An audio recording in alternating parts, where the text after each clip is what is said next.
picking up any hobby during uni means you have to get a little bit creative with your budget. But I quickly learned that there are lots of ways that you can make what seems to be a ridiculously expensive hobby into a more manageable one.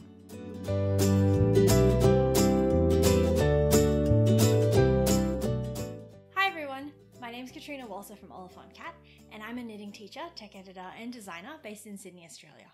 If you're actually brand new here, welcome. I make tutorials and knitting podcasts, but I also make videos about different topics that I find interesting in the knitting space, like today's video where we're going to be talking about knitting on a budget.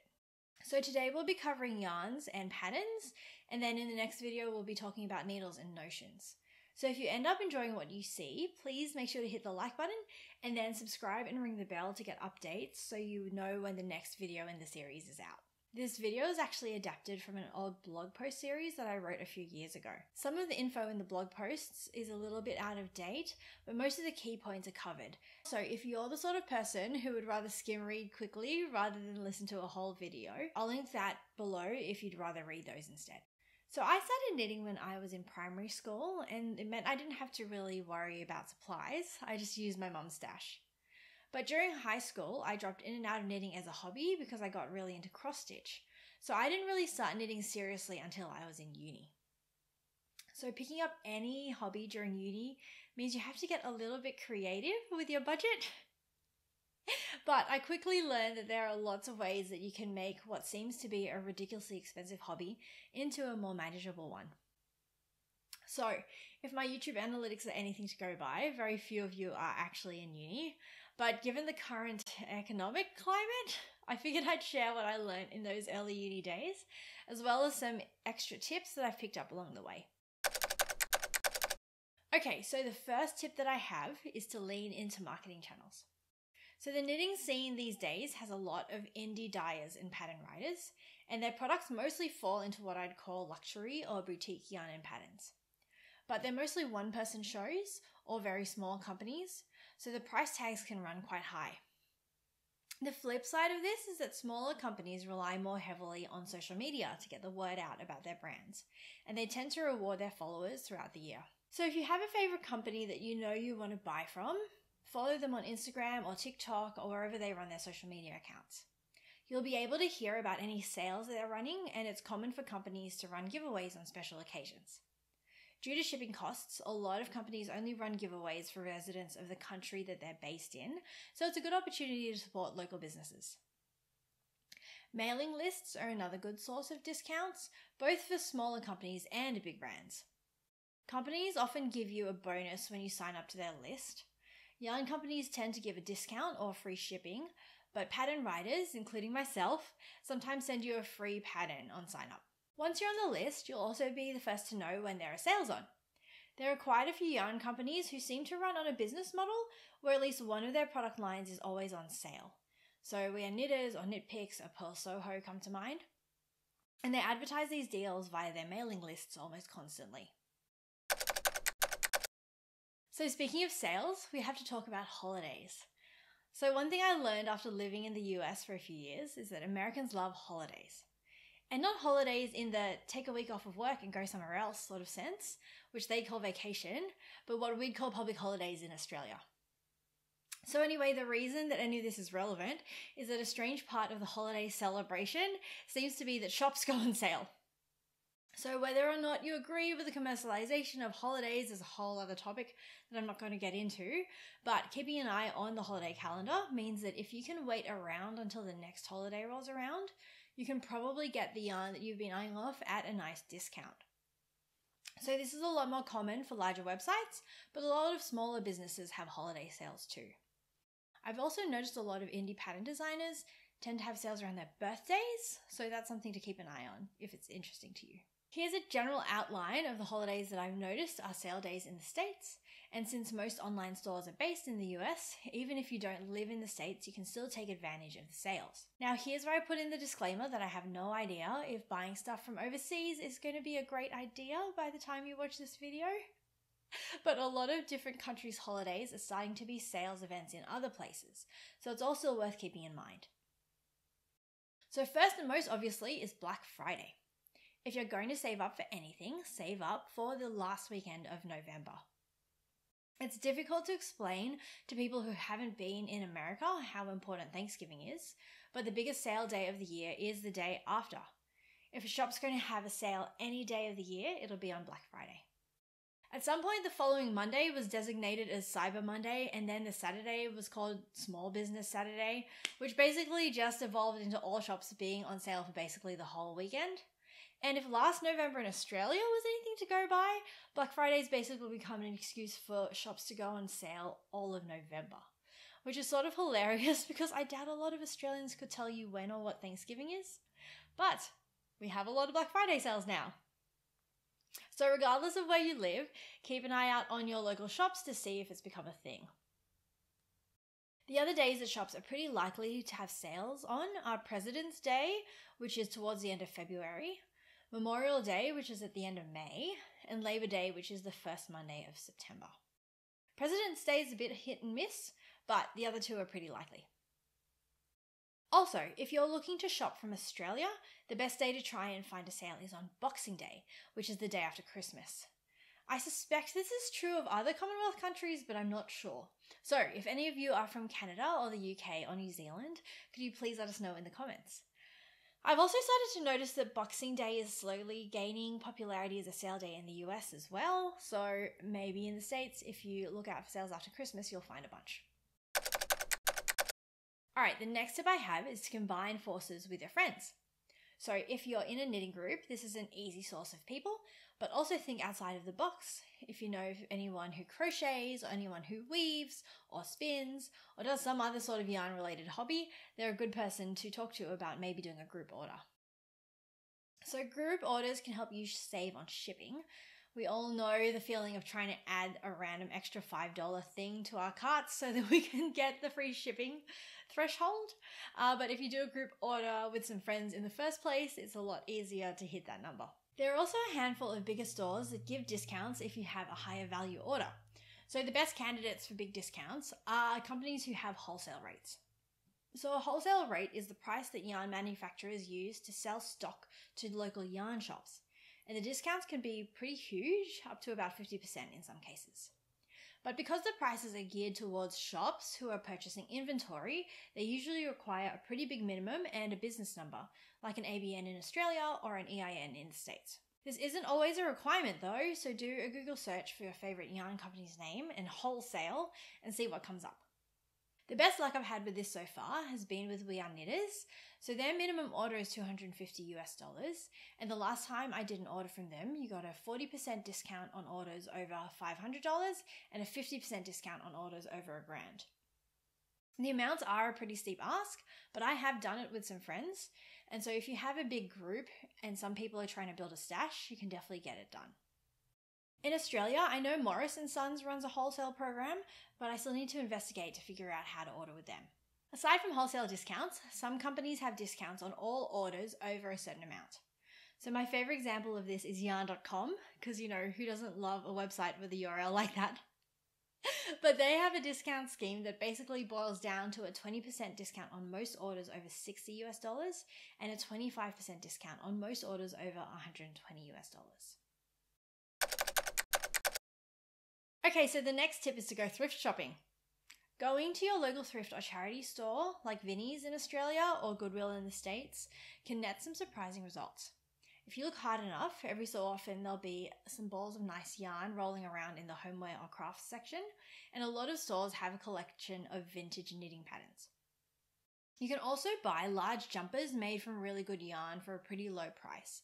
And if you have the time and the patience, you can unravel them and recycle the yarn, and I'll see if I can find some blog posts about how to do that and link them below. If you live in Sydney, there's also a chain of craft supply specific thrift stores called the Sewing Basket, which aside from getting some good deals, it's run by Achieve Australia, which means that it helps support people with disability, both through employing them at the shops and using the proceeds from the shops to fund their other services. I've never actually been to a Sewing Basket, to be honest, but I really want to get out and see one because I hear you can get some really nice yarn there. Alright, so this next tip is pattern specific, but you can go to your local library. So if you're anything like me, you had a library card as a kid and then you just sort of forgot about libraries at some point in your teenage, sort of early adult years. But at some point when I was living in Brooklyn, I discovered that the New York Public Library was surprisingly active, so I signed up and I loved it. And since moving back to Sydney, I've made sure to sign up to a couple of different libraries here. So it turns out that amongst the non-fiction books, there will often be a whole section of knitting books.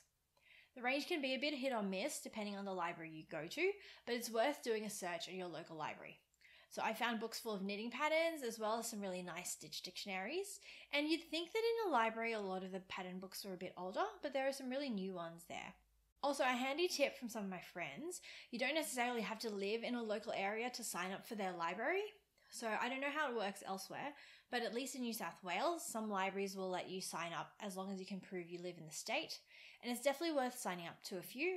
I've noticed in my local area that some libraries have had a lot more stitch dictionaries and some have had a lot more stitch pattern books, and different ones have just like different amounts of books. So it's worth checking out a couple of different ones and seeing what you like. Okay, this next tip is again pattern specific, but if you want free patterns, you can sign up as a test knitter for a designer. So if you've never heard of test knitting before, it's when designers give a free copy of a pattern to a small group of knitters before it's released. And those knitters make the object to test that the pattern's written well. Now, there's a decent amount of controversy these days about whether test knitting is unpaid labour and if it's unfair to testers, but that's not really a debate that I want to get into right now. Just know that sometimes designers send out a pattern that's a fairly early draft, and it can be frustrating when there are a lot of errors in a pattern that you're trying to work from, but also sometimes the patterns are totally fine and the test is a lot of fun. So if it's something you want to try out, just give it a shot and see how you go. So aside from the pattern that you're actually testing, some designers will give you extra already published patterns to say thank you. So I personally give my testers between 1 and 3 patterns from my back catalogue, depending on how complicated the test was. Also, this is way more rare, but sometimes designers provide yarn support to their testers, either in the form of a discount on yarn or by providing the entire amount of yarn you need to make the item. So it can be a way to save on yarn as well if you luck into a test like that. If you want to start test knitting, there are a few ways that you can find tests. So there's a website called Yarn Pond that's specifically set up for designers to advertise and run their pattern tests. So if you're really keen, sign up there and see what's available. And also on Ravelry, there are a bunch of forums and groups that are dedicated to connecting designers with potential testers. So the most popular one is called the Testing Pool, but if you search, you'll be able to find others. If there's a specific designer that you want to test for, sign up for their socials or their mailing list. Most designers announce new tests there, and they often advertise on their mailing lists first and then fill the leftover spots from their socials. So if you're picking one or the other, definitely sign up to the mailing list over the social media accounts. Also, if you have someone who you're really keen to test for and you don't know how, just ask. Designers all handle their tests quite differently, and so if you just reach out to them and ask how to sign up, I know it can be scary to talk to someone you don't know, but I promise that for the most part we're really nice and we don't bite. So the next tip that I have for you is to shop your stash. So if you've been knitting for a while, chances are you have a big stash of yarn and or patterns that you've bought and never used. Or you have some patterns that you've already used and you love them enough to knit them again. So I know it can be a lot less fun to shop your stash than to buy new things, but it's definitely worth doing. I've been on a big stash down / no buy journey for almost a year and a half now, and I'm really glad that I've done it. I've already made quite a few videos where I've talked about project ideas and ways to use your stash up, so I won't go on about it too much now, but I'll link to a playlist of them here, wherever, up here somewhere. Alright, and the last tip that I have is probably the most obvious one, but the easiest way to save money is to just buy cheaper stuff. For patterns, there are so many free patterns in the world that honestly you could spend your whole life never buying a pattern if you don't want to. Obviously, I sell patterns for a living, so I would really like you to buy people's patterns. And there are definitely advantages to buying them because they're better written a lot of the time, and a lot of the time they've been tech edited. But if you just don't ever want to buy a pattern, you don't have to. So the easiest way to find free patterns is to go onto Ravelry and use their filters. And heads up, I'm going to be showing some Ravelry screenshots for a sec, so if that's going to be a problem for you, just skip to this timestamp right here. So to find free patterns on Ravelry, you go to the Patterns tab and then you choose Advanced Search. Then you jump to the Availability section on the left sidebar and you click Free. So now the only search results that it's going to show you are free patterns, and then from there you can add other filters or search terms to refine your search. For yarn, this is going to be an unpopular opinion, but I'm here giving you permission to just buy cheaper yarn. I feel like there's so much snobbery these days in the online knitting community about buying fancy yarn, and okay, I'll have to admit podcasts aren't helping. But I just feel like everyone's talking about particular brands and what the latest yarn is that the coolest knitting influencers have been using. Honestly, if you like the acrylic from Lincraft or Spotlight or Big W and knitting with it makes you happy, just go use it. There's no shame in using it. If you're looking for recommendations for some more affordable yarns, I've got a bunch here that I like that I can definitely recommend, and I'll put links to all of it below. So in Australia, Spotlight have a few house brands that I quite like. So their 4 Seasons Flinders Cotton is good if you're looking for solids. And then Abbey Road Freedom is a really nice variegated cotton, and it comes in a couple of different colorways.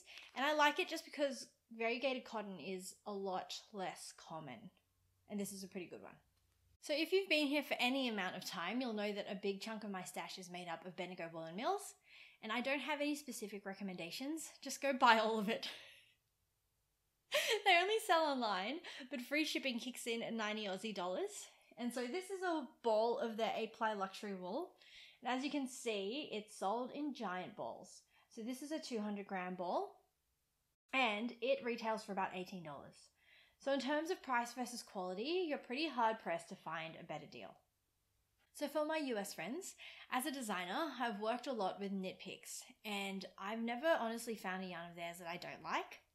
So they do have some more luxury yarns, but even those are sold at a bit more of an affordable price point than other yarns with similar fiber contents.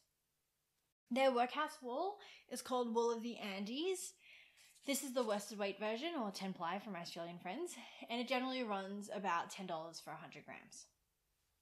So one big thing to keep in mind if you're shopping in person is that importing yarn can turn a budget yarn from one country into a very expensive one in your country. And so I've seen some American budget yarns that are sold in Australian stores for pretty mind-boggling prices. So buy locally where you can. Okay, so that's all I've got for you. I tried to cover as much as I could, so pop into the comments and let me know which tips you're going to go off and use right now. Or if you have any other money-saving advice in terms of patterns and yarns that I missed, please pop into the comments and let us know, because I'm sure that we'd appreciate it a lot. So like I said earlier, I'll have a second video up about saving money on needles and Notion soon. And so whenever that's available, I'll post it right here. Or you can subscribe to make sure you don't miss it or any other videos from me just here. But until then, I've been Kat from All Fun Cat, and I will see you next time. Happy knitting!